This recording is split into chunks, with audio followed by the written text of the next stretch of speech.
Hello students, welcome to Magnet Brains. My name is Abhishek Pandey, your teacher for social science. So Magnet Brains एक ऐसा platform है जहां पर आपको सभी क्लास सभी सब्जेक्ट के videos free of cost provide किए जाते हैं। इसका मतलब ये हुआ कि कुछ वीडियोस देखने के बाद ना तो आपको कोई सब्सक्रिप्शन लेना है ना ही कोई पैकेज परचेज करना है, because best quality content best teachers के साथ आपको फ्री ऑफ कॉस्ट प्रोवाइड किया जाता है।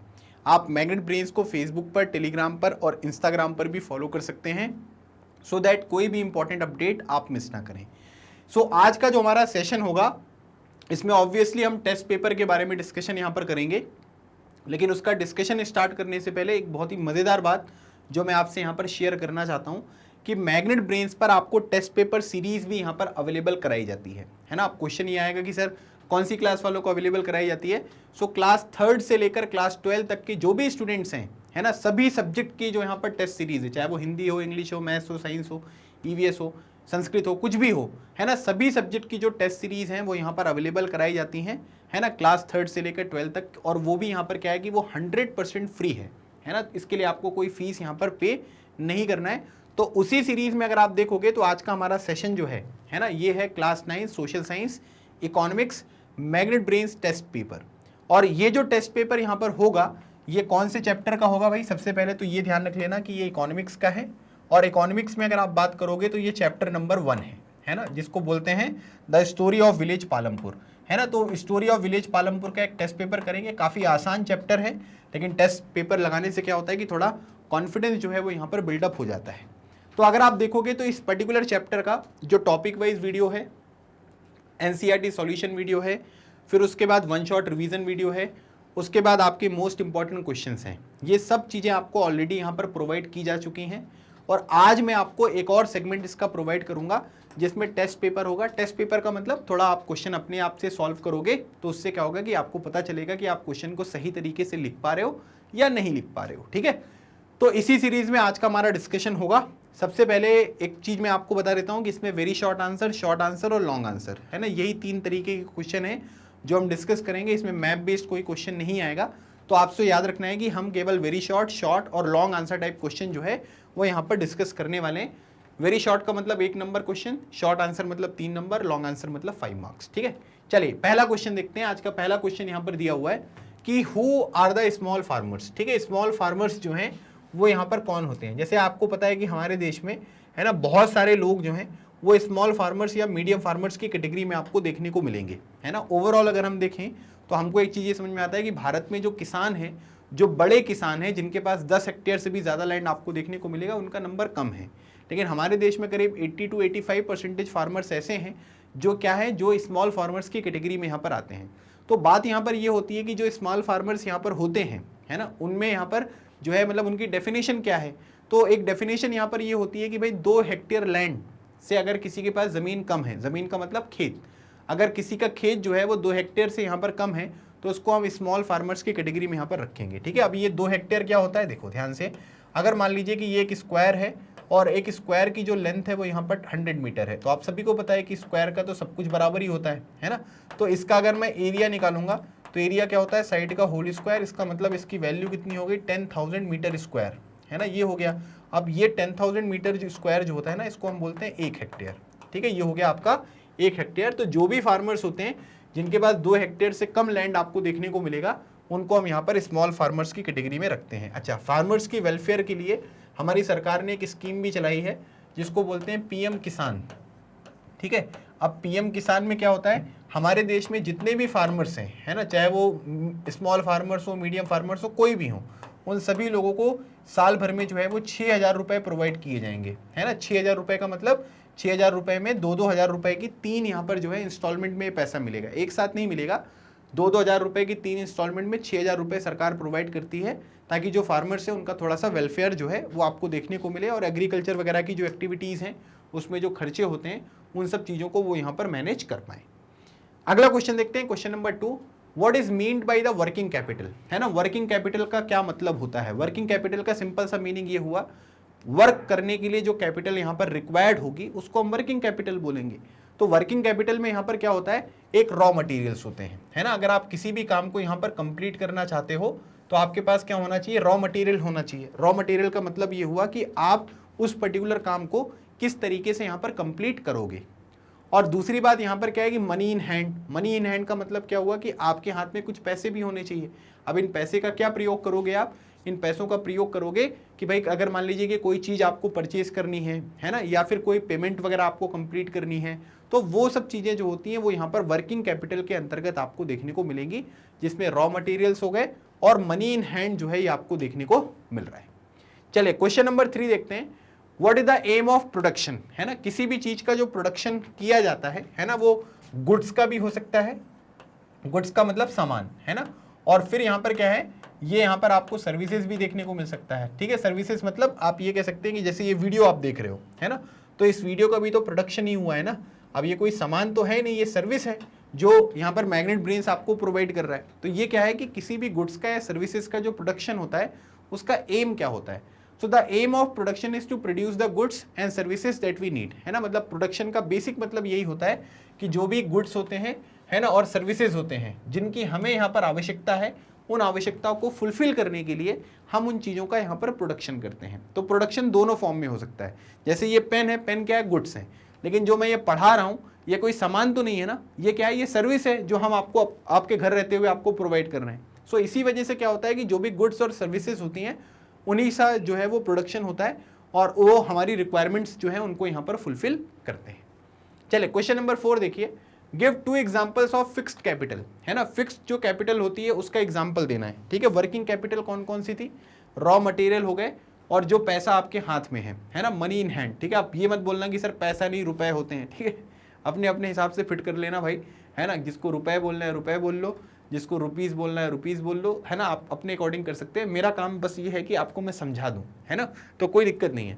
सो यहाँ पर क्या है कि वर्किंग कैपिटल, रॉ मटेरियल्स और मनी इन हैंड हो गया, और फिक्स्ड कैपिटल जिनका आप लॉन्गर टर्म में जो है वो यहाँ पर यूज़ कर सकते हो। तो मशीन्स यहाँ पर आपको देखने को मिलेगी, है ना, मशीन्स में अलग अलग तरीके की मशीन्स होती हैं, चाहे आपको सिंपल मशीन देखने को मिले, है ना, जो सिंपल मशीन होती है वो भी जैसे नॉर्मल प्लग वगैरह जो होते हैं, है ना, जो किसान यहाँ पर यूज़ करते हैं, और जो कॉम्प्लेक्स होती हैं जिसको सोफिस्टिकेटेड यहाँ पर मशीन्स भी हम कहते हैं। ठीक है, उनमें भी उनको भी हम इसी के अंतर्गत यहाँ पर रखते हैं। ठीक है, तो ये सब चीज़ें मशीन्स हो गई। फिर बिल्डिंग्स वगैरह हो गई जहाँ पर आप उन पर्टिकुलर आइडियाज़ को इम्प्लीमेंट करोगे, है ना। अब जो भी चीज़ें आपने प्रोडक्शन को बढ़ाने के लिए, है ना, सोची हैं, उनको आप कैसे इन्हेंस करने वाले हो, तो वो बिल्डिंग्स वगैरह के ऊपर डिपेंड करेगा, है ना, जहाँ पर आप पूरा मॉडल तैयार रखोगे और उसके बेसिस पे ये काम आपको होते हुए दिखाई देंगे, है ना। तो ये मशीन्स और बिल्डिंग जो हैं ये फिक्स्ड कैपिटल का यहाँ पर एग्जाम्पल हो गया। चलिए आगे बढ़ते हैं। क्वेश्चन नंबर 5 देखिए। Which is the most abundant factor of production in India, है ना, मतलब कि किसी भी चीज के प्रोडक्शन के लिए, है ना, हमारे पास जो सबसे ज्यादा चीजें यहाँ पर अवेलेबल हैं वो यहाँ पर क्या है ना, मतलब अगर हम प्रोडक्शन की बात करें तो गुड्स का भी प्रोडक्शन हो सकता है, सर्विसेज का भी हो सकता है। अब उसमें काफ़ी सारी चीज़ों की आवश्यकता होती है ना, जैसे आपके पास यहाँ पर क्या होनी चाहिए, रिसोर्सेज होनी चाहिए, है ना, फिर आपके पास थोड़ा कैपिटल होना चाहिए, है ना, रॉ मटेरियल होना चाहिए, काफ़ी सारी चीज़ों की रिक्वायरमेंट होती है। लेकिन उन सभी फैक्टर्स में, है ना, जो प्रोडक्शन के लिए आवश्यक होते हैं, उन सभी फैक्टर्स में से सबसे ज़्यादा जो हमारे पास अवेलेबल है वो यहाँ पर क्या है, वो है लेबर, है ना। हमारे पास यहाँ पर क्या है कि आप ये कह सकते हैं कि स्किल्ड लेबर भी आपको देखने को मिलेंगे। स्किल्ड लेबर का मतलब यहाँ पर क्या हुआ, जिसमें थोड़ा सा नॉलेज वाला पार्ट यहाँ पर लगेगा, है ना, और अनस्किल्ड जो वर्कर्स होते हैं वो भी आपको यहाँ पर देखने को मिलते हैं। सो लेबर हमारे यहाँ पर क्या है कि एबेंडेंट जो है वो देखने को मिलेंगे। एबेंडेंट का मतलब ये होता है कि भरपूर मात्रा में, पर्याप्त मात्रा में जो चीज़ें अवेलेबल होती हैं वो हैं, है ना।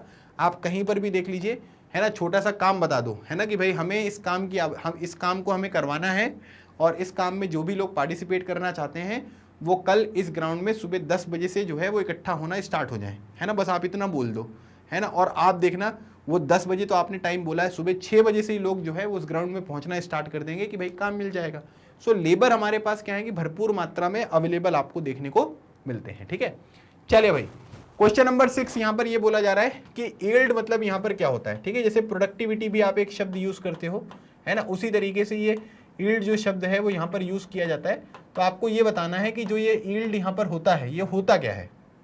तो याद रखिएगा, yield is a measured as a crop produce on a given piece of land during a single season, मतलब कि एक सीजन में, ठीक है, एक सीजन में यहाँ पर क्या है कि गिवन पीस ऑफ लैंड, मतलब कि जो भी आपके पास लैंड अवेलेबल है। फॉर एग्जाम्पल अगर मान लीजिए कि मैं यहाँ पर बात करता हूँ कि ये खेत है ना, ये खेत हो गया, तो ये गिवन पीस ऑफ लैंड है, तो इसमें एक सीजन में, है ना, जैसे इस बार का सीजन मैं मान लेता हूँ रबी सीजन या खरीफ सीजन, कोई भी सीजन मान लीजिए, एक सीजन में इस पर्टिकुलर गिवन लैंड से कितना प्रोडक्शन यहाँ पर हुआ, है ना, ये क्या कहलाता है, ये यील्ड यहाँ पर कहलाता है, मतलब कि उत्पादकता जिसको हम बोलते हैं वो चीज यहाँ पर कहलाती है।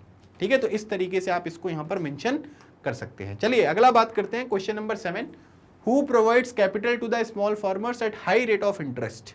ठीक है, मतलब हाई रेट ऑफ इंटरेस्ट का मतलब ये हुआ कि जो छोटे किसान हैं, है ना, उनको बैंक में तो जाना नहीं होता है ना, बैंक वाले तो नहीं देते ना उनको लोन, क्यों नहीं देते, बोले आपके पास लैंड कम है, ये नहीं कम है, वो कम है, आप इतना फॉर्म भरिए।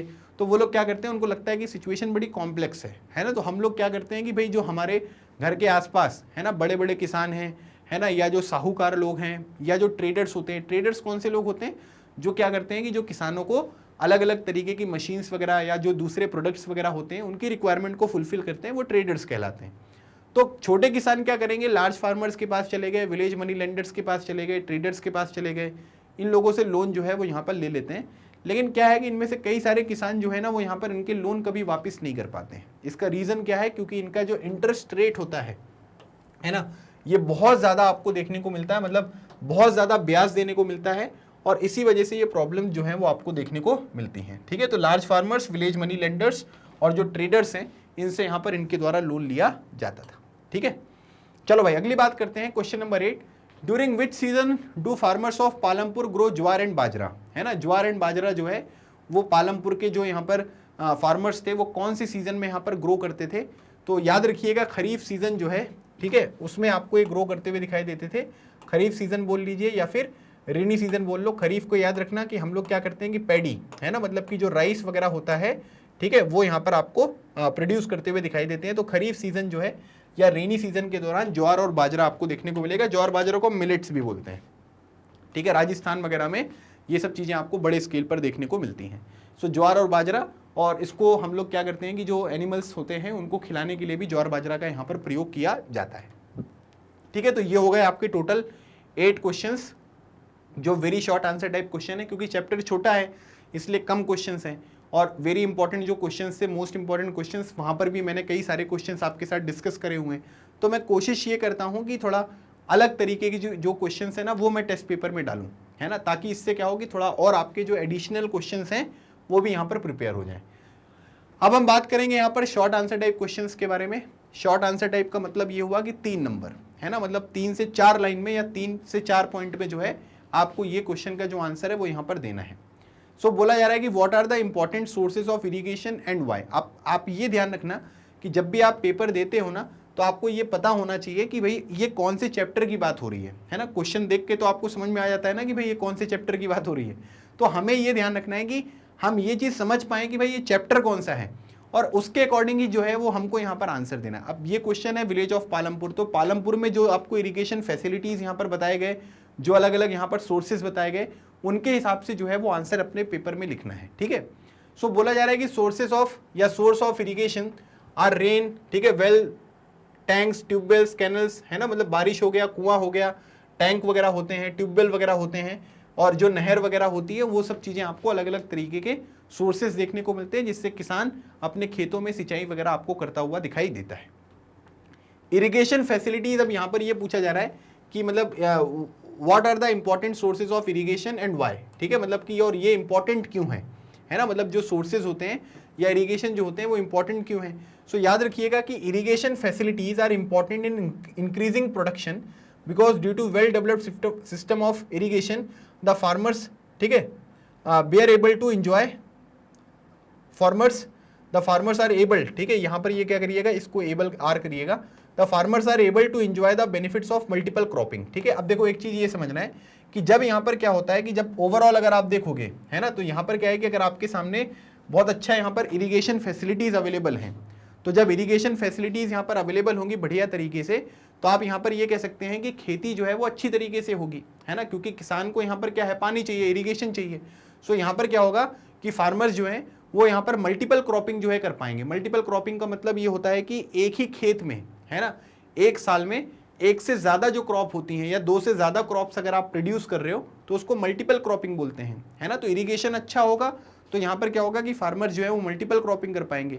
Further modern farming methods are possible only through the dependable irrigation and can be use for increasing the productivity of land. आज के टाइम पीरियड पर जो हमारी एग्रीकल्चर मेथड्स हैं या मॉडर्न फार्मिंग मेथड्स हैं, अगर उसमें सबसे एक इंपॉर्टेंट चीज के बारे में बात करेंगे जिससे ओवरऑल प्रोडक्टिविटी उस पर्टिकुलर लैंड की यहाँ पर इनहेंस होती है, तो वो यहाँ पर कौन सी है? वो है आपका जो एग्रीकल्चर होता है ना, उसमें अगर हम देखेंगे तो वो है आपका इरिगेशन। सो इरिगेशन अगर अच्छा नहीं होगा तो ओवरऑल जो प्रोडक्टिविटी होगी लैंड की वो भी अच्छी नहीं होगी, और इसीलिए ये चीज़ बहुत ज़रूरी हो जाती है कि हम यहाँ पर क्या करेंगे, एक बढ़िया सा डेवलप्ड जो इरिगेशन मेथड है वो यहाँ पर सिस्टम जो है वो डेवलप करें, ताकि जो खेतों को है उसमें हम अच्छी तरीके से बेनिफिट यहाँ पर प्रोवाइड कर सकें। चलिए अगला क्वेश्चन देखते हैं, क्वेश्चन नंबर 10। देखो इस चैप्टर में बहुत आसान क्वेश्चन है ना, इसमें बहुत ज़्यादा कोई कॉम्प्लेक्स क्वेश्चन नहीं पूछेंगे आपसे, कुछ बेसिक सी चीज़ें हैं जो वन शॉट रिवीजन वीडियोस में आपको पढ़ाई गई हैं, आप उनको देख लीजिए, सब चीज़ों का आसानी से जो है वो आप आंसर दे दोगे। क्वेश्चन नंबर 10 बोला गया कि what is the working capital required by the farmers using modern farming methods. ठीक है, मतलब वो फार्मर्स जो मॉडर्न फार्मिंग मेथड्स यहाँ पर यूज़ कर रहे हैं, तो उसमें यहाँ पर क्या है कि वर्किंग कैपिटल की यहाँ पर रिक्वायरमेंट होती है। वर्किंग कैपिटल कौन सी होती है भाई? सिंपल सी बात, वर्किंग कैपिटल का मतलब है कि एक तो रॉ मटेरियल हो गया और मनी इन हैंड, है ना, for making payments and buying necessary items for production. तो अगर आपके पास रॉ मटेरियल होगा तो आपका प्रोडक्शन वाला काम जो है वो अच्छी तरीके से होगा, और अगर आपके पास क्या है कि मनी है तो जो भी चीज़ें रिक्वायर्ड है उनकी पेमेंट्स वगैरह आप आसानी से यहाँ पर कंप्लीट कर सकते हो। ठीक है, तो कोई दिक्कत आपको यहाँ पर नहीं आएगी। तो इनको हम क्या बोलते हैं? इनको हम वर्किंग कैपिटल के नाम से जानते हैं। जैसे मशीनरी हो गया, फिर यहाँ पर ये हाई यील्ड वैरायटी सीड्स होते हैं जिनको हम HYV सीड्स बोलते हैं ना, जो ग्रीन रिवॉल्यूशन में यहाँ पर यूज़ किए गए थे। Chemical fertiliser, insecticides, pesticides are required to increase the production, है ना, मतलब ये सब चीज़ें क्या हैं? प्रोडक्शन को यहाँ पर इंक्रीज करती हैं, है ना, मतलब ये सब चीज़ें आपको खरीदनी पड़ेंगी, तो उसके लिए यहाँ पर क्या है? All these inputs are working capital.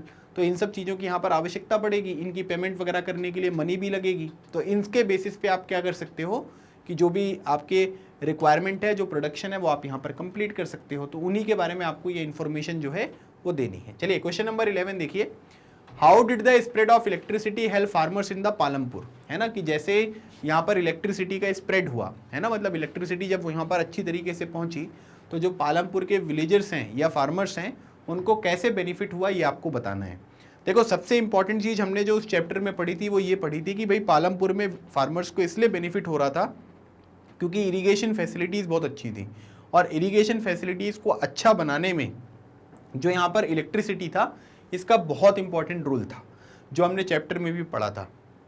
तो बोला जा रहा है कि farmers in Palampur start using electricity run tubewells for irrigating fields then Persian wheel. पहले यहाँ पर क्या होता था कि पर्शियन व्हील्स जो हैं, आपकी बुक में पर्शियन व्हील की फ़ोटो बनी हुई है, तो पहले क्या होता था कि पर्शियन व्हील्स जो है वो यहाँ पर यूज़ किए जाते थे, है ना, कुएं से निकालते थे पानी, फिर जो है उसको खेतों में डाला जाता था। लेकिन अब यहाँ पर क्या हो गया है कि ट्यूबवेल्स जो है उनका यहाँ पर यूज़ किया जा रहा है ना, और ये कैसे हैं? ये इलेक्ट्रिसिटी वाले आपको देखने को मिलेंगे। मतलब इसमें क्या है कि बिजली के बेसिस पे जो है वो ट्यूबवेल्स आपको चलते हुए देखने को मिल रहे हैं, और यहाँ पर क्या है कि ये पूरा का पूरा जो कनेक्शन है, इरिगेशन है, वो यहाँ पर सही तरीके से हो पा रहा है। So this helps them to irrigate their field any time. मतलब इससे क्या होता है कि ट्यूबवेल बस ऑन कर दो और जब भी आपको अपने खेत को यहाँ पर पानी देना है तो आप दे सकते हैं। देखो क्या होता है, ओवर यूज़ भी यहाँ पर होता है, इसमें बहुत सारा नुकसान भी यहाँ पर होता है, इस बात से मैं बिल्कुल एग्री करता हूँ, लेकिन इसके आप बेनिफिट्स यहाँ पर अभी पूछे गए तो हमको बेनिफिट्स लिखने हैं। ठीक है, so this helps them to irrigate large areas of land more effectively, है ना। अब क्या होता है कि अगर आप लाइट वगैरह है, फ्लो वगैरह सही तरीके से बना है तो ज़्यादा जो है वो आप क्या कर सकते हो कि एरिया को इरिगेट कर सकते हो, पानी यहाँ पर प्रोवाइड कर सकते हो। गवर्नमेंट ने क्या किए थे कि यहाँ पर जो है वो कुछ इनिशियल जो ट्यूबवेल्स हैं वो यहाँ पर इंस्टॉल किए थे, सरकारी ट्यूबवेल्स, जिससे सब लोग यहाँ पर यूज़ करेंगे। बाद में फिर क्या हुआ कि प्राइवेट ट्यूबवेल्स जो हैं वो भी यहाँ पर ओपन होने लग गए, जिसकी वजह से आप ये कह सकते हैं कि मल्टीपल क्रॉपिंग जो है वो होने लग गई। क्योंकि मल्टीपल क्रॉपिंग के लिए एक इंपॉर्टेंट फैक्टर जो होता है वो ये होता है कि खेतों को पानी जो है वो पर्याप्त मात्रा में मिलना चाहिए। सो जब वो पर्याप्त मात्रा में यहाँ पर मिलने लग गया तो इससे क्या हुआ कि जो वहाँ के फार्मर्स थे उन्होंने मल्टीपल क्रॉपिंग वगैरह करना भी यहाँ पर शुरू कर दिया था। ठीक है, चलिए अगली बात करते हैं। क्वेश्चन नंबर 12 देखिए कि explain the factors responsible for degradation of soil, है ना। मतलब आप ये कह सकते हैं कि डिग्रेडेशन का मतलब ये है कि ओवरऑल जो यहाँ पर फर्टिलिटी है, ठीक है, जो फर्टिलिटी आपको देखने को मिलेगा, ठीक है, फिर उसके बाद जो आपको प्रोडक्टिविटी देखने को मिलेगा, है ना, ये सब चीज़ें जो हैं वो सॉइल की यहाँ पर कम हो गई हैं, तो उसको बोलते हैं डिग्रेडेशन ऑफ सॉइल, है ना। सॉइल इरोजन यहाँ पर हो रहा है, बहुत सारी प्रॉब्लम्स हो सकती हैं, तो आपको ये बताना है कि भाई कौन कौन से फैक्टर्स हैं रिस्पॉन्सिबल, तो वो आप बताइए। तो सिंपल सी अगर आप देखोगे तो इसमें कई सारे फैक्टर्स हो सकते हैं। जैसे आप यहाँ पर क्या कर रहे हो कि केमिकल फर्टिलाइजर्स हो गए, है ना, केमिकल फर्टिलाइजर का प्रयोग हो गया। फिर जो इंसेक्टिसाइड्स होते हैं, जो इंसेक्ट्स वगैरह को मारने के लिए आप यूज़ करते हो, तो केमिकल्स वगैरह यहाँ पर यूज़ हो रहे हैं। तो केमिकल्स अगर आप ज़रूरत से ज़्यादा यूज़ करोगे तो उससे क्या होगा, नुकसान होगा। जो क्वालिटी यहाँ पर होती है सॉइल की वो कम हो जाएगी, है ना। फिर उसके बाद ओवर इरिगेशन, है ना, पानी फ्री में मिल रहा है, इलेक्ट्रिसिटी यहाँ पर अवेलेबल है, इसका मतलब ये थोड़ा ना कि आप अपने खेतों को जो है वो पानी ही देते रहोगे। तो ओवर इरिगेशन से भी यहाँ पर प्रॉब्लम जो है वो देखने को मिलेगी, है ना। ट्रीज को कट कर दोगे तो भी यहाँ पर जो लैंड जो या सॉइल की क्वालिटी है वो यहाँ पर कम होगी। क्यों? क्योंकि सॉइल को बांध कर रखता है, जो पेड़ की रूट्स होती है ना वो सॉइल को बांध कर रखेगा। फिर वो यहाँ पर क्या होगा, वो इधर उधर आपको जाती हुई दिखाई देंगी, सॉइल इरोजन आपको देखने को मिलेगा, तो ऑब्वियसली यहाँ पर सॉइल डिग्रेड होगी। फिर उसके बाद क्या है कि converting land into the agricultural land, जैसे हमने हिस्ट्री वगैरह में भी यहाँ पर पढ़ा कि भाई पेड़ पौधे काट दिए और उसको एग्रीकल्चरल लैंड में कन्वर्ट कर दिया, है ना। तो उन सब चीज़ों की भी आवश्यकता होती है ना। तभी यहाँ पर क्या होगा कि एग्रीकल्चरल लैंड में कन्वर्ट कर दोगे तो उससे भी डिग्रेडेशन यहाँ पर होता है।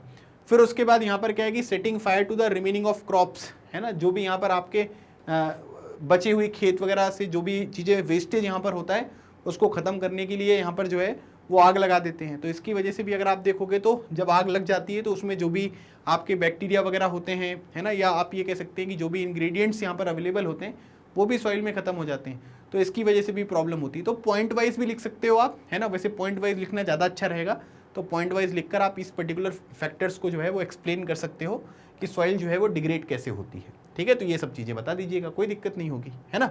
चलिए अगला क्वेश्चन देखते हैं, question number 13। What do you mean by surplus? How is the sale of surplus farm produce, ठीक है, प्रोडक्ट्स डन। मतलब सरप्लस क्या होता है ये आपको बताना है।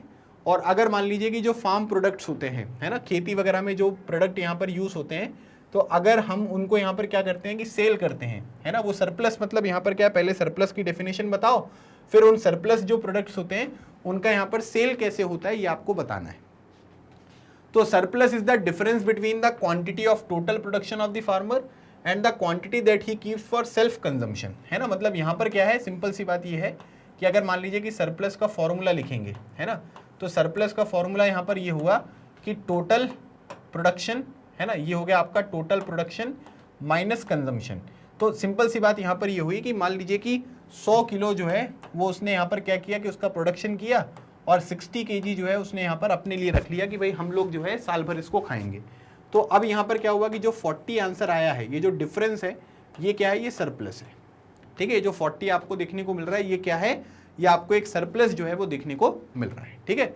सो बोला जा रहा है कि medium and large farmers produce the large surplus of crop, है ना, क्योंकि छोटे फार्मर्स के पास ज़्यादा खेत है नहीं, तो उनके यहाँ पर ऐसे ही होता है प्रोडक्शन जो उनके लिए ही यहाँ पर सफिशिएंट होगा, साल भर वही लोग उसका प्रयोग करेंगे। लेकिन जो मीडियम और बड़े फार्मर्स होते हैं वो क्या करते हैं, क्रॉप्स का सरप्लस प्रोडक्शन करेंगे।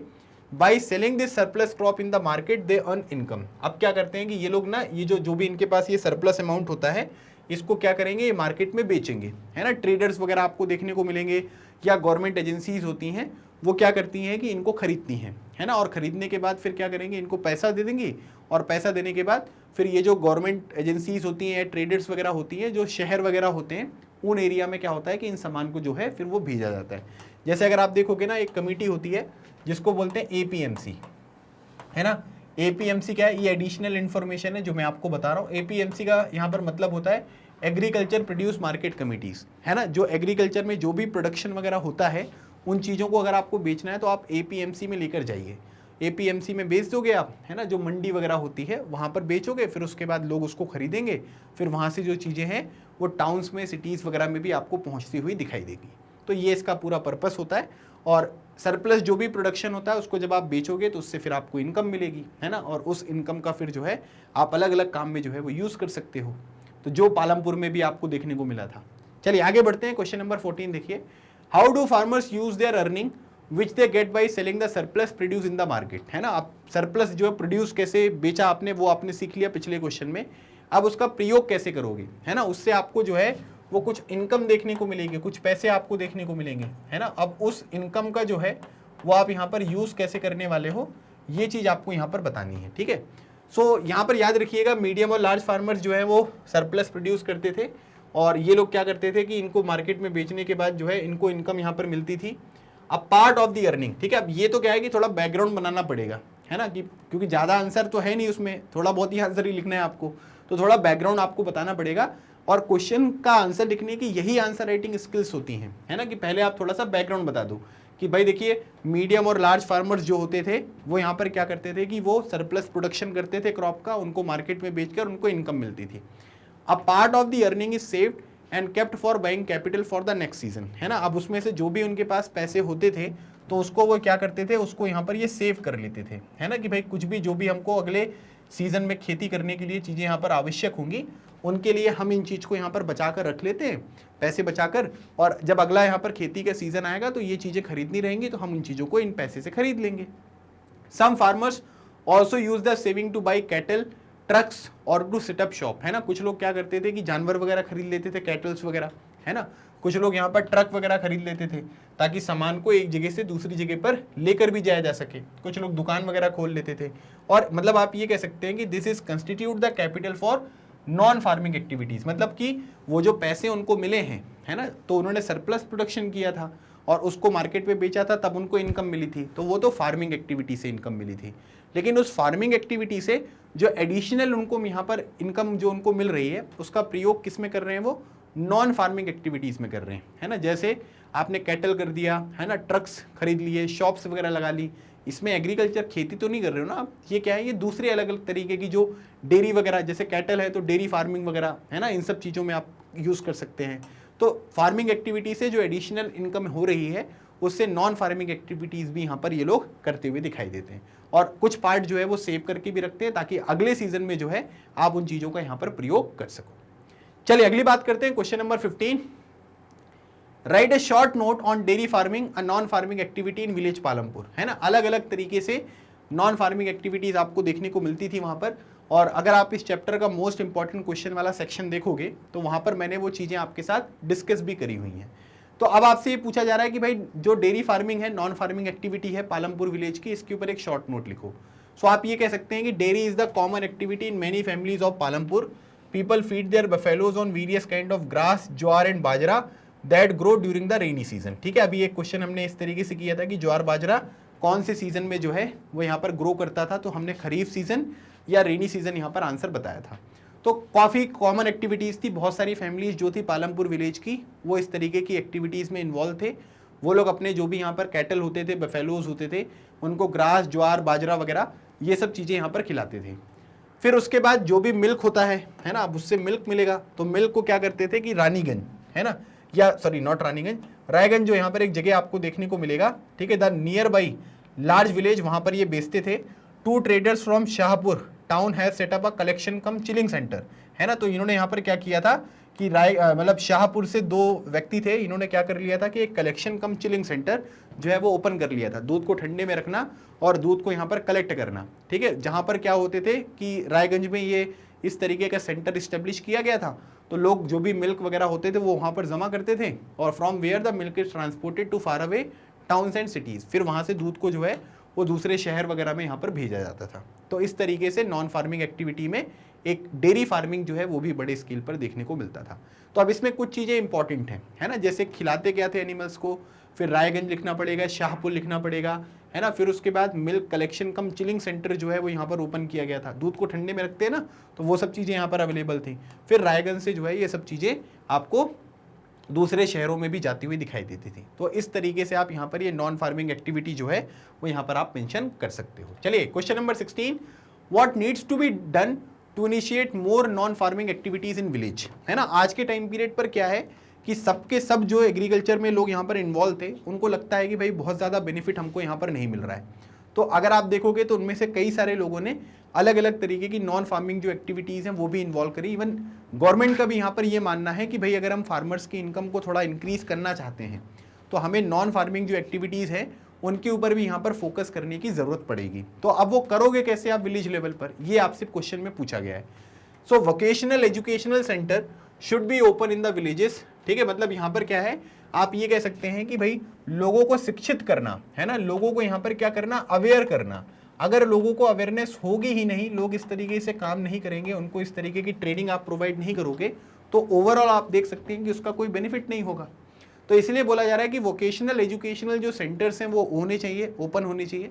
फिर उसके बाद यहाँ पर क्या है कि अगर कोई किसान नॉन फार्मिंग एक्टिविटीज यहाँ पर स्टार्ट करना चाहता है ना, तो आपको क्या करना है कि जो इंटरेस्ट है, जो आप ब्याज उससे ले रहे हो, वो लो ब्याज आप लो, है ना। मतलब कि बोला जा रहा है कि भाई जो यहाँ पर बोला गया है कि लो इंटरेस्ट रेट्स पर आपको क्या करना है कि जो फार्मर्स हैं उनको लोन प्रोवाइड करना है ना। अगर लो इंटरेस्ट रेट पर प्रोवाइड करोगे तो उनको लगेगा कि भाई हम लोग यहाँ पर क्या करेंगे, एक्टिविटीज जो है वो हम इन एक्टिविटीज में इन्वॉल्व होते हैं, तो एक मोटिवेशन यहाँ पर बना रहेगा। Awareness should be spread by the governmental agencies, है ना। लोगों को रेगुलर बेसिस पे अवेयर करते रहो, और जो सरकार की एजेंसीज होती हैं अगर उनके माध्यम से किया जाएगा तो आप ये कह सकते हैं कि एक ट्रस्ट जो है वो डेवलप होता हुआ दिखाई देगा। Roads and transport facility should be developed, है ना। जो इंफ्रास्ट्रक्चर होता है ना, जैसे रोड और ट्रांसपोर्ट फैसिलिटीज में आप ये कह सकते हैं कि जो इंफ्रास्ट्रक्चर है वो डेवलप करो ताकि चीज़ों की मूवमेंट जो है वो भी यहाँ पर आसान हो पाए। Market should also be develop so that people can start their small scale business, है ना। मार्केट वगैरह भी बनाओ, लोगों को मोटिवेट करो ताकि लोग छोटे स्केल पर क्या करें कि अपने जो छोटे छोटे बिजनेस वगैरह होते हैं वो सब चीज़ें यहाँ पर स्टार्ट कर सकें। तो अगर हम इनिशियल फेज पे थोड़ा सा सपोर्ट इन लोगों को यहाँ पर प्रोवाइड करेंगे तो कोई प्रॉब्लम जो है वो देखने को नहीं मिलेगी, ठीक है। तो ये सब चीज़ें जो हैं वो नॉन फार्मिंग एक्टिविटीज़ को प्रमोट करने के लिए ये चीज़ें यहाँ पर स्टार्ट करनी चाहिए, ठीक है। चलो क्वेश्चन नंबर 17 देखते हैं। What are the importance of non farming activities, ठीक है। पॉइंट वाइज भी हम लिख सकते हैं, कुछ इंपॉर्टेंट चीजें जो है मैं आपको और भी यहाँ पर बता दूंगा। तो नॉन फार्मिंग जो एक्टिविटीज है, ठीक है, उनके यहाँ पर क्या क्या आप ये कह सकते हैं कि इंपॉर्टेंस क्या है, ठीक है। सो आप यहाँ पर ये कह सकते हैं कि सबसे इंपॉर्टेंट चीज है कि non farming activities provide an important alternative and lucrative source of livelihood in the rural areas, ठीक है। एक तो ये बात ध्यान रखना कि वो यहाँ पर क्या है कि एक ऑल्टरनेटिव जो है वो आपको यहाँ पर सोर्स जो है वो यहाँ पर प्रोवाइड करेगा। ऑल्टरनेटिव सोर्स का मतलब यहाँ पर क्या है, ऑल्टरनेटिव सोर्स का मतलब सिंपली ये हुआ कि भाई अभी सब लोग किसके ऊपर डिपेंडेंट है, एग्रीकल्चर के ऊपर डिपेंडेंट है ना। अभी एग्रीकल्चर से अगर मान लीजिए कि भाई कोई ड्रॉट की सिचुएशन क्रिएट हो गई है ना, या फ्लड की सिचुएशन क्रिएट हो गई तो प्रॉब्लम हो जाएगी, बहुत ज़्यादा प्रॉब्लम हो जाएगी, है ना। या आप ये कह सकते हैं कि भाई ओवरऑल जो प्रोडक्टिविटी है वो उतनी ज़्यादा नहीं है, तो आप लोग ना नॉन फार्मिंग एक्टिविटीज़ करके भी अपना लाइवलीहुड जो है वो यहाँ पर इंश्योर कर सकते हो, है ना। क्योंकि उसमें अगर आप काम करोगे अच्छे से तो आपको अलग अलग तरीके के सोर्सेस अवेलेबल रहेंगे, उससे आप अपनी इनकम वगैरह को जो है वो यहाँ पर इन्हेंस कर सकते हो। It decreases the burden of employment from agriculture, है ना। दूसरी बात, एम्प्लॉयमेंट जो है कि एग्रीकल्चर के ऊपर डिपेंडेंसी ज़्यादा है, उनको हम थोड़ा सा यहाँ पर रिड्यूस कर सकते हैं। It solves the problem of rural disgust unemployment, है ना। डिस्गस्ट अनएम्प्लॉयमेंट का मतलब क्या होता है भाई, मैंने आपको पढ़ाया हुआ है। डिस्गस्ट अनएम्प्लॉयमेंट का मतलब ये है कि जैसे मान लीजिए कि कोई काम है ना, मैं यहाँ पर क्या लिखता हूँ, यहाँ पर लिखता हूँ कि काम है। अब इस काम को कितने लोग कर रहे हैं, इस काम को 10 लोग कर रहे हैं, है ना। 10 लोगों को ये काम यहाँ पर दिया गया है कि भाई 10 लोग काम करो। जैसे एक खेत है, छोटा सा खेत, उसमें 10 लोग काम कर रहे हैं, ठीक है। अब एक दिन क्या हुआ, मैंने ये बोला एक काम करो कि 10 में से 5 लोग माइनस कर दो, अब कितने लोग बचे, 5 लोग, है ना। अब इन 5 लोगों को मैंने क्या कर दिया, इनको भगा दिया, है ना, कि भाई आपको यहाँ पर क्या करना है, आपकी आवश्यकता नहीं है, आप काम मत करो, अभी कुछ दिन रुक जाओ, ठीक है। 5 लोगों को मैंने भगा दिया। तो अब यहाँ पर क्या हुआ कि आप यहाँ पर ये कह सकते हैं कि जो 10 में से 5 लोग चले गए तो अब कितने लोग काम कर रहे हैं, 5 लोग काम कर रहे हैं। लेकिन 5 नंबर से 5 लोग जो यहाँ पर काम कर रहे हैं ना, उससे भी जो प्रोडक्टिविटी है ना, जो काम यहाँ पर जिस तरीके से कंप्लीट होना चाहिए वो प्रोडक्टिविटी कैसी दिख रही है, वो सेम दिख रही है। इसका मतलब ये हुआ कि इन 5 लोगों को भगाने से, है ना, ओवरऑल जो काम की एफिशिएंसी होनी चाहिए, प्रोडक्टिविटी होनी चाहिए, उसमें कोई फर्क नहीं पड़ा। तो इसका मतलब ये हुआ कि जो 5 लोगों का काम था वो 10 लोग कर रहे थे, तो 5 लोग फ्री फोकट में लगे थे ना।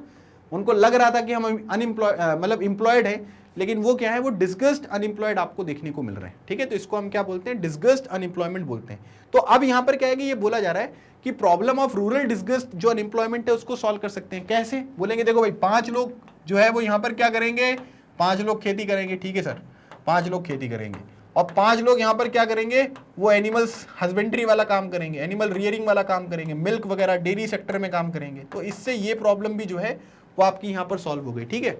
और चीज यहाँ पर देखिए, और पॉइंट अगर मैं आपको बताऊं तो यहाँ पर क्या होगा कि रूरल टू अर्बन माइग्रेशन जो है वो यहाँ पर कम हो जाएगा, ठीक है। रूरल टू अर्बन माइग्रेशन जो है वो यहाँ पर क्या होगा, वो कम होता हुआ दिखाई देगा। मतलब ये पॉइंट भी आप यहाँ पर इंक्लूड कर सकते हो कि भाई अब अगर एग्रीकल्चर के अलावा दूसरे बिजनेस को भी हम यहाँ पर सपोर्ट करेंगे, है ना, तो इससे क्या होगा, इससे आप ये कह सकते हैं कि जो माइग्रेशन होगा, है ना, तो वो यहाँ पर क्या है कि वो थोड़ा सा आपको कम होते हुए दिखाई देगा। फिर उसके बाद यहाँ पर क्या है, जो डेली नीड्स की चीजें होती हैं, है ना, जो डेली नीड्स की चीजें होती हैं वो यहाँ पर आपको फुलफिल होती हुई दिखाई देंगी, है ना। मतलब उसके लिए ऐसा थोड़ा ना होगा कि शहर जाएंगे तभी वो चीजें मिलेंगी, है ना। उन सब चीजों को भी आप यहाँ पर इंप्रूव कर सकते हो, और उससे क्या है कि आपकी फार्मर्स की जो इनकम डबल करने का सरकार का प्लान है ना, वो चीजें भी आपको इंप्रूव होती हुई दिखाई देंगी। मतलब उस राह पर आप बढ़ते हुए यहाँ पर दिखाई दोगे, ठीक है। चलिए अगली बात करते हैं, क्वेश्चन नंबर 18 देखिए, what was the impact of green revolution on Indian economy, है ना। ग्रीन रिवॉल्यूशन के ऊपर काफी सारी चीजें मैंने आपको बताई थी, है ना। ग्रीन रिवॉल्यूशन में 1960s का जो टाइम पीरियड था, उस टाइम पीरियड पर आपको देखने को मिलेगा दो इंपॉर्टेंट पर्सनालिटी के आपको नाम याद रखने हैं। नॉर्मन बोरलॉग, जो दुनिया भर में जिन्होंने ग्रीन रिवॉल्यूशन को पॉपुलर किया था, उसके लिए उनको नोबेल प्राइज भी दिया गया था। और दूसरे जो व्यक्ति थे उनका नाम था श्री MS स्वामीनाथन, जिनको father of Indian green revolution यहाँ पर कहा जाता है। अब ग्रीन रिवॉल्यूशन से बेसिकली यहाँ पर क्या हुआ कि हमने अलग अलग तरीके की मॉडर्न फार्मिंग टेक्निक्स जो है वो यूज़ करी।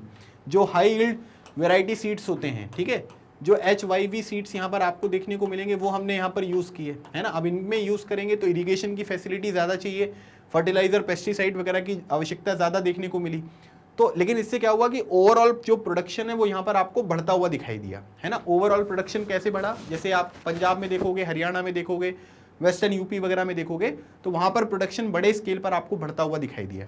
तो अब इसका इंपैक्ट यहाँ पर ग्रीन रिवॉल्यूशन का इंडिया के ऊपर क्या हुआ, देखो पॉजिटिव इंपैक्ट भी पूछा जा सकता है, नेगेटिव भी पूछा जा सकता है। नेगेटिव में वही लिखोगे केमिकल वगैरह के ऊपर, है ना, जो कॉस्ट है वो महंगा हो गया, ओवर यूज यहाँ पर होने लग गई चीजें, तो ये सब प्रॉब्लम्स आप बता सकते हो। मोस्ट इंपॉर्टेंट क्वेश्चन वाला जो वीडियो इस चैप्टर का, उसमें मैंने ये क्वेश्चन भी आपको पढ़ा है।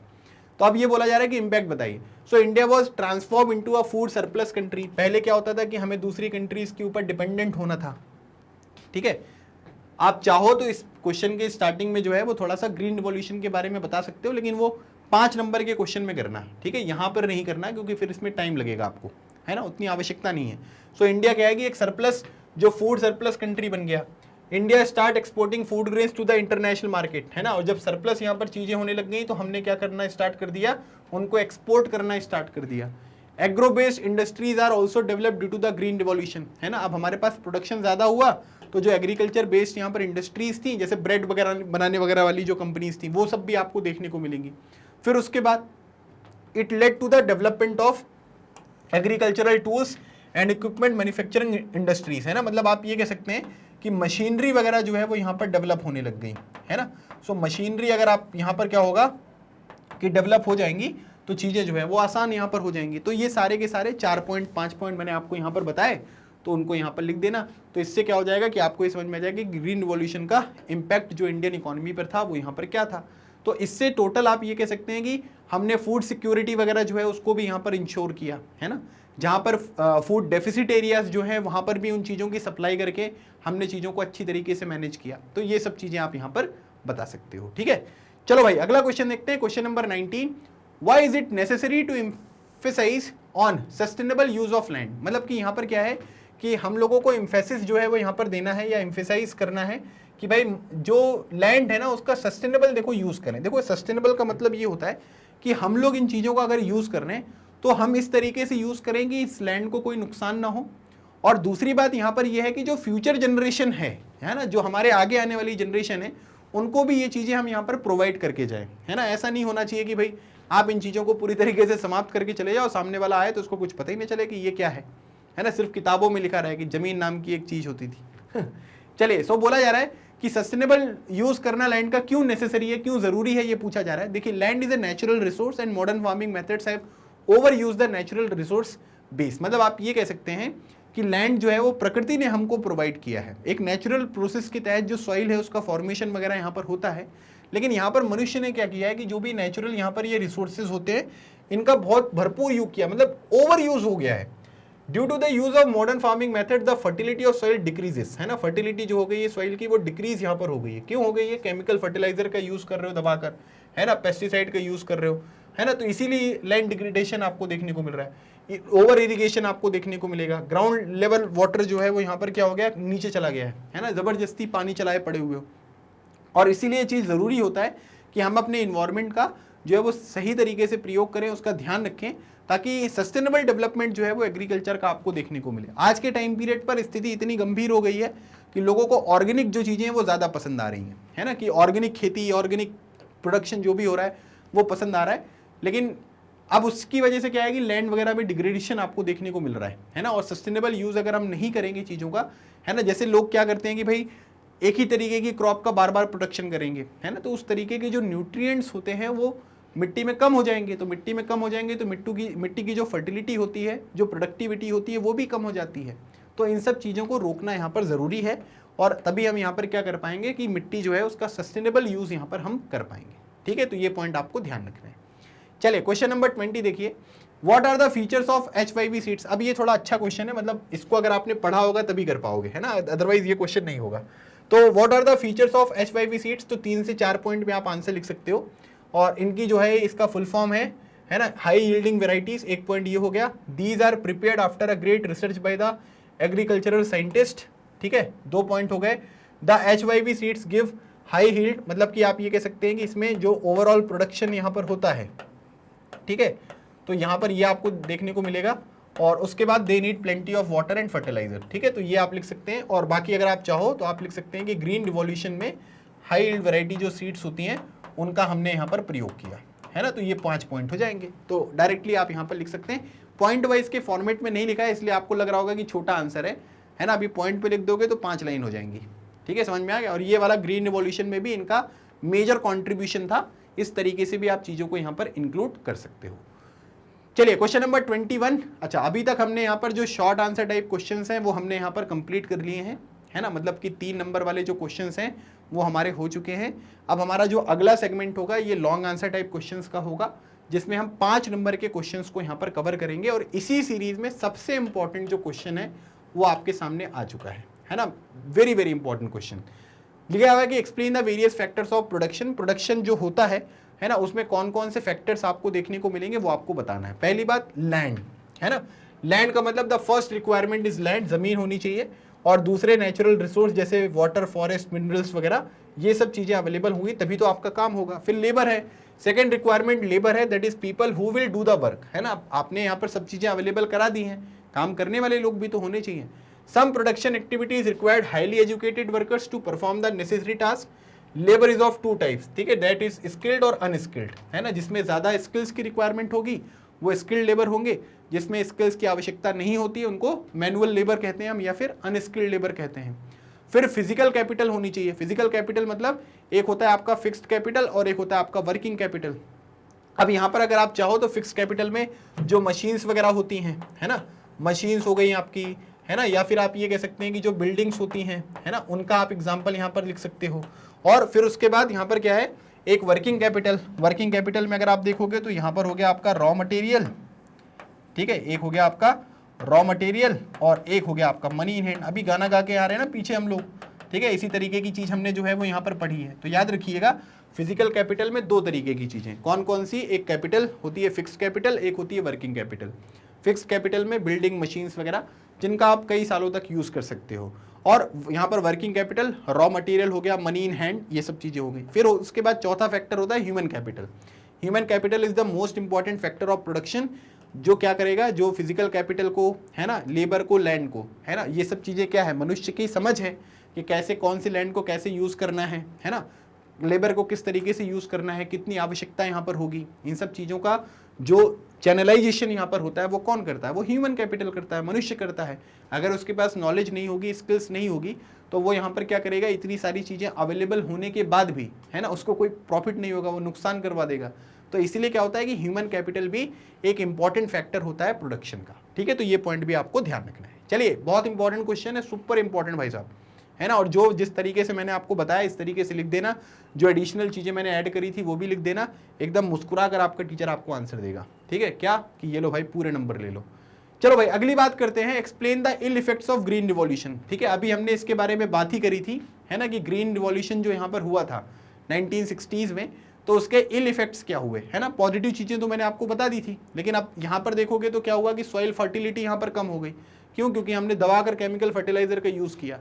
फिर उसके बाद यहाँ पर क्या है कि हमने जो है वो ग्राउंड वाटर का यूज़ किया, है ना, जो अपन सिंचाई वगैरह करते हैं ना, इरिगेशन वगैरह, तो इरिगेशन के केस में यहाँ पर क्या हुआ कि खूब हमने इरिगेशन अपने जो है वो खेतों को प्रोवाइड किया, जिससे क्या हुआ कि वाटर लेवल जो है वो यहाँ पर कम हो गया। ज़मीन के अंदर पानी है ना, तो उसका लेवल जो है वो आपको डाउन होता हुआ यहाँ पर दिखाई दिया। तो ये चीज़ आपको ध्यान रखना है। फिर उसके बाद यहाँ पर क्या है कि ग्राउंड वाटर जो है ना, ये जो इन्वायरमेंटल रिसोर्सेज होते हैं, चाहे वो सॉइल की फर्टिलिटी हो, ग्राउंड वाटर हो, इन सब चीज़ों में समय लगता है। Once destroyed it is very difficult to restore them, है ना।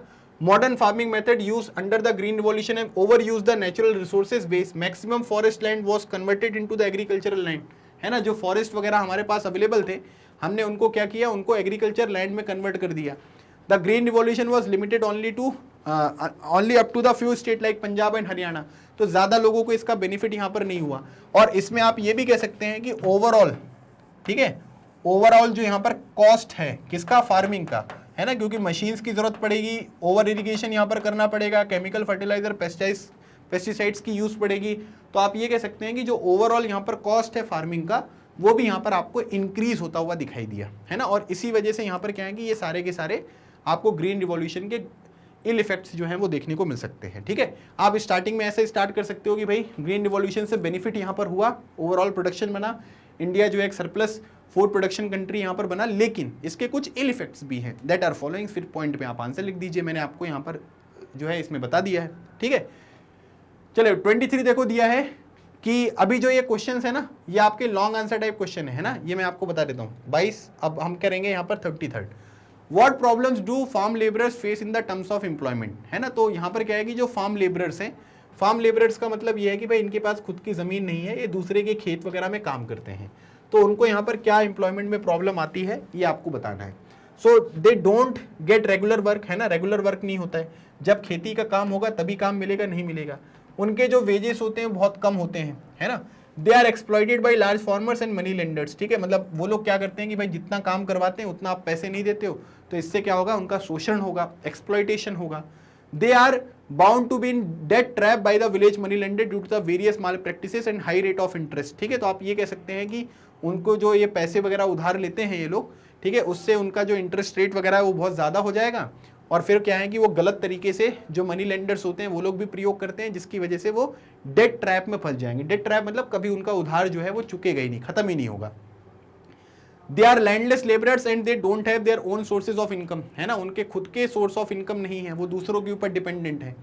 Due to the use of tractor and harvesting machine the demand of labourers is decreased, ठीक है। आजकल मशीनरी ने यहाँ पर क्या कर दिया है कि जो मैनुअल वर्क है ना, मैनुअल लेबर है, उसको यहाँ पर क्या कर दिया कि समाप्त कर दिया, ठीक है। जैसे पहले क्या होता था, बैंक में नोट गिनने वाले लोग होते थे, है ना, अब मशीन आ गई है तो मशीन गिन के दे देती है, तो एक लोगों की जॉब यहाँ पर कट हो गई। तो मशीन्स ने क्या कर दिया कि जो लेबर्स है ना, उनकी यहाँ पर जो है आप ये कह सकते हैं कि रिक्वायरमेंट जो है उनको यहाँ पर कम कर दी है। तो दूसरी बात ये है कि जब भी एग्रीकल्चर एक्टिविटीज़ रन होती हैं तभी इनको एम्प्लॉयमेंट मिलता है, और इस तरीके से जो एक पर्टिकुलर सीजन में, है ना, आपको जॉब्स नहीं मिलती है, उसको हम क्या बोलते हैं, उसको हम सीजनल अनएम्प्लॉयमेंट जो है वो यहाँ पर कहते हैं। मतलब ये चीज़ क्या होती है, ये सीजनल अनएम्प्लॉयमेंट यहाँ पर होती है, ठीक है। तो इस पॉइंट को भी आपको ध्यान रखना है। चलिए अगली बात करते हैं, क्वेश्चन नंबर 24 देखिए, दिया हुआ है कि what are the features of traditional methods of farming, है ना। ट्रेडिशनल मेथड्स जो होती हैं, एक तो मॉडर्न फार्मिंग मेथड्स होती हैं, जिसमें हम लोग क्या करेंगे, जो आपके अलग अलग तरीके के मेथड्स हैं, है ना, जैसे आपकी मशीनरी यूज़ करोगे, फर्टिलाइजर यूज़ करोगे, इरिगेशन ज़्यादा होगा, पेस्टिसाइड यूज़ करोगे, हाइल्ड वैरायटी सीड्स यूज़ करोगे, ये सब चीज़ें होगा। तो अब ट्रेडिशनल जो मेथड्स हैं उनमें क्या क्या होता है, तो इसमें ट्रेडिशनल जो सीड्स होते हैं वो यूज़ किए जाते हैं, जिनका प्रोडक्शन आपने किया था कुछ साल पहले, उन्हीं सीड्स का आप यूज़ करोगे। फिर उसके बाद मॉनसून के ऊपर आपकी डिपेंडेंसी होगी, है ना। फिर उसके बाद जो आपके टूल्स वगैरह होंगे, इक्विपमेंट्स वगैरह होंगे, वो वुडन टूल्स होंगे, मशीन्स बहुत ज़्यादा मतलब सोफिस्टिकेटेड नहीं होगी, वो नॉर्मल होंगी। Bullock carts are use to plough land, है ना, जो बैल वगैरह होते हैं उनका यूज़ करोगे आप। The production is done for the family use, ठीक है, मतलब फैमिली यूज़ के लिए आपका यहाँ पर क्या होगा कि जो प्रोडक्शन है वो यहाँ पर होगा। मतलब पहले लोग ये सोचते थे कि खेती वेती करके हम अपना काम कर लें, है ना, और थोड़ा बहुत जो बाहर की चीज़ों के लिए वो कर सकते हैं, लेकिन आजकल क्या है कि बड़े स्केल पर प्रोडक्शन यहाँ पर करना है। Manure and cow dung is use to increase the fertility of soil, है ना, उस टाइम पर केमिकल फर्टिलाइजर वगैरह नहीं होते थे, इस वजह से मैन्योर और काउ डंग वगैरह जो है उसका यूज़ किया जाता था। अच्छा, एक चीज़ ये भी ध्यान रखना कि ओवरऑल जो यहाँ पर एग्रीकल्चर का कॉस्ट था वो भी लिमिटेड था, है ना, बहुत महंगा आपको देखने को नहीं मिलेगा, नॉर्मल तरीके से भी आप फार्मिंग वगैरह कर सकते हो। तो ट्रेडिशनल मेथड्स ऑफ फार्मिंग और जो मॉडर्न मेथड्स ऑफ फार्मिंग है उनमें आपको डिफरेंस भी लिखने को आ सकता है ना। तो मैंने दोनों चीज़ें आपके साथ डिस्कस करी है, इसके भी पॉइंट बता दिए, उसके भी पॉइंट बता दिए, तो क्वेश्चन आपके लिए काफ़ी आसान हो जाना चाहिए कि ट्रेडिशनल में क्या क्या चीज़ें यूज़ होती थी और मॉडर्न फार्मिंग मेथड्स में क्या क्या चीज़ें यहाँ पर यूज़ होती हैं। ठीक है, चलो क्वेश्चन नंबर 25 देखो, explain the distribution of land among the farmers in Palampur. है ना, पालमपुर में जो आपकी बुक में देखोगे ना तो एक प्लॉट बने हैं बहुत सारे, छोटे छोटे प्लॉट्स, बड़े बड़े प्लॉट्स, है ना, वही वाला आपको बताना है कि जो लैंड का डिस्ट्रीब्यूशन यहाँ पर था पालमपुर में लोगों के बीच में वो कैसा था। तो करीब अगर आप देखोगे तो 450 फैमिलीज यहाँ पर रहती थी और 240 जो फैमिलीज थी ये वो फैमिलीज थी जिनके पास 2 हेक्टेयर से कम लैंड आपको देखने को मिलेगा, मतलब स्मॉल फार्मर्स थे। ठीक है, अगर आप वो प्लॉट वाला जो आपकी बुक में बना हुआ है ना उसको देखोगे तो उसमें छोटे छोटे प्लॉट्स बने हुए हैं, मतलब वो 2 हेक्टेयर से कम वाले, तो उनका नंबर आपको ज़्यादा देखने को मिलेगा। क्यों? क्योंकि 240 फैमिलीज ऐसी थी जो यहाँ पर स्मॉल फार्मर्स थी। 60 फैमिलीज ऐसी हैं जिनमें से अगर आप देखोगे, ठीक है, 60 फैमिलीज ऐसी हैं जो मीडियम और लार्ज फार्मर्स आपको देखने को मिलेंगे, जिनके पास 2 हेक्टेयर से ज़्यादा आपको लैंड देखने को मिल रहा है। तो 240 ये हो गया, 60 ये हो गया। फिर उसके बाद अब few of large farmers have land extended over, ठीक है, 10 हेक्टेयर्स और मोर, और इसमें से जो बचे हुए लोग हैं ना वो लैंडलेस लेबरर थे, मतलब उनके पास खेत वगैरह नहीं थे, वो दूसरे के खेतों में काम करते थे। इनमें से कुछ लोग ऐसे थे जिनके पास 10 हेक्टेयर से भी ज़्यादा लैंड था, है ना, बहुत ज़्यादा नहीं थे, कुछ लोग थे। On the other hand more than half of area of village is covered by the plots that are quite large in size, है ना, मतलब आप ये कह सकते हैं कि छोटे छोटे वाले जो लोग थे उनमें उनका नंबर आप देख सकते हैं, फैमिलीज आपको ज़्यादा देखने को मिल रही हैं, और जिनके पास प्लॉट ज़्यादा थे आप ये कह सकते हैं कि वो नंबर कम है ना, मतलब वो फार्मर्स जो हैं वो आपको कम देखने को मिलेंगे। तो इस तरीके से यहाँ पर डिपेंडेंसी थी, और लैंड जो है इसमें वो भी फैमिलीज आपको देखने को मिलेंगे जिनके पास यहाँ पर क्या था कि कोई खेत वगैरह नहीं था, वो लैंडलेस लेबरर्स थे, वो दूसरों के खेतों में यहाँ पर काम करते थे। ठीक है, चलिए अगला क्वेश्चन देखिए, question number 26, why do modern farming methods require more capital. है ना, हमेशा की तरह मैं बताते ही रहता हूँ कि आज के टाइम पीरियड पर जो एग्रीकल्चरल मेथड्स हम यहाँ पर फॉलो करते हैं उसमें ज़्यादा कैपिटल लगेगी। इसमें क्यों है? देखो, क्योंकि मॉडर्न फार्मिंग मेथड्स में ट्रैक्टर्स हैं, हार्वेस्टिंग मशीन्स हैं, और भी बहुत सारे मैकेनिकल टूल्स लगते हैं, और अगर आपको इन मशीन्स वगैरह को यहाँ पर खरीदना है तो आपको क्या करना पड़ेगा, तो आपको यहाँ पर क्या है कि मतलब ज़्यादा जो अमाउंट ऑफ मनी है वो यहाँ पर स्पेंड करना पड़ेगा, है ना। इसमें HYV सीड्स आपको देखने को मिलेंगे, है ना, कि भाई HYV सीड्स आप यूज़ कर रहे हो। फिर केमिकल एक्सपेंडिचर, जो आपके ये केमिकल्स और एंड फर्टिलाइजर्स, केमिकल्स एंड जो भी एक्सपेंडिचर्स हैं वो बहुत ज़्यादा आपको हाई देखने को मिलेंगे, है ना, मतलब जो केमिकल्स हैं, केमिकल फर्टिलाइजर और जो पेस्टिसाइड्स वगैरह हैं उनके प्राइस आपको ज़्यादा देखने को मिलेंगे। ट्यूबवेल्स वगैरह को यहाँ पर क्या करना, इरिगेट करने के लिए, है ना, उसमें भी आपको जो कॉस्ट है वो आपको ज़्यादा देखने को मिलेगी, है ना। ये ट्यूबवेल्स है, TUBEWELLS, ठीक है। Modern farming also need skilled workers, ठीक है, मॉडर्न फार्मिंग में जो है वो आपको स्किल्स यहाँ पर पता होनी चाहिए, है ना, कि कैसे क्या काम करना है। To hire the skilled worker huge amount of capital is required to make their payment, है ना। अगर आपको नहीं पता है तो आप दूसरे लोगों को यहाँ पर हायर करोगे, और जब उन लोगों को हायर करोगे तो उनको भी बड़े स्केल पर जो है वो आपको पेमेंट वगैरह देनी पड़ेगी, है ना। तो ये सब चीज़ें होती हैं, और इसी वजह से क्या होता है कि जो मॉडर्न यहाँ पर फार्मिंग मेथड्स होती हैं उसमें आपको ज़्यादा कैपिटल की रिक्वायरमेंट देखने को मिलती है। ठीक है, तो ये था आपका कंप्लीट 26 क्वेश्चन का एक सेट जो मैंने आपको आपके इकोनॉमिक्स वाला जो चैप्टर है, chapter number 1 the story of village Palampur, उसके बारे में डिस्कस किया। मुझे लगता है कि इतनी बार हम चैप्टर को पढ़ लेते हैं, है ना, जैसे 1 शॉट रिवीजन वीडियो हो गया, है ना, टॉपिक वाइज वीडियो हो गया, NCERT सॉल्यूशन हो गया, मोस्ट इंपॉर्टेंट क्वेश्चन हो गया, टेस्ट पेपर हो गया, इतनी बार पढ़ लेते हैं ना कि चीज़ें याद हो जानी चाहिए। अगर नहीं हो रही है तो थोड़ा ध्यान से पढ़ाई करो, है ना, क्योंकि अभी समय है। लास्ट मोमेंट तक अगर आप इंतज़ार करोगे चीज़ों का कि लास्ट मोमेंट पर हम अच्छे से प्रिपेयर कर लेंगे या दूसरा कुछ काम कर लेंगे, तो थोड़ा डिफ़िकल्टी यहाँ पर होने लगती है। इसलिए आपको हमेशा इस बात को ध्यान रखना है कि जब आपके पास समय हो तब अच्छी तरीके से प्रिपेयर कर लो, ताकि बाद में जो है वो मौज हो जाए, है ना, ज़्यादा टेंशन ना होना पड़े। तो ये था कंप्लीट आपका सेशन। कोई क्वेश्चन अगर आपके मन में आता है तो कमेंट सेक्शन आपके लिए ओपन है, आप इसमें अपने डाउट्स पूछ सकते हैं मुझसे। अगर आपको यहाँ पर जैसे आपने सेशन यहाँ तक देखा है, कोई फीडबैक आप देना चाहते हैं, मुझे कुछ बोलना चाहते हैं, तो वो भी चीज़ आप कमेंट सेक्शन में लिख सकते हैं। ठीक है, बाकी मैग्नेट ब्रेन्स पर KG से लेकर क्लास 12 तक की जो भी क्लासेस होती हैं वो 100% फ्री होती हैं। इसका मतलब ये है कि आपको कोई भी फीस नहीं देनी है, कोई सब्सक्रिप्शन नहीं लेना है, कोई पैकेज परचेज नहीं करना है, सब कुछ एकदम फ्री ऑफ कॉस्ट आपको प्रोवाइड किया जाता है। अगर आपको ये सेशन अच्छा लगा है तो सेशन को लाइक करें, चैनल को सब्सक्राइब करें, और इस वीडियो को भी दूसरे लोगों के साथ भी यहाँ पर शेयर करें, ठीक है, ताकि ज़्यादा से ज़्यादा लोग इस वीडियो के माध्यम से अपने स्कूल एग्जामिनेशन और अपनी अंडरस्टैंडिंग लेवल को इम्प्रूव करने के लिए ज़्यादा से ज़्यादा लोग इसका फ़ायदा उठा सकें। अगले सेशन में एक नए चैप्टर के साथ मैं आपसे मिलूंगा। तब तक keep smiling and keep preparing, लगे रहो एग्जाम क्लियर करो। थैंक यू सो मच, जय हिंद।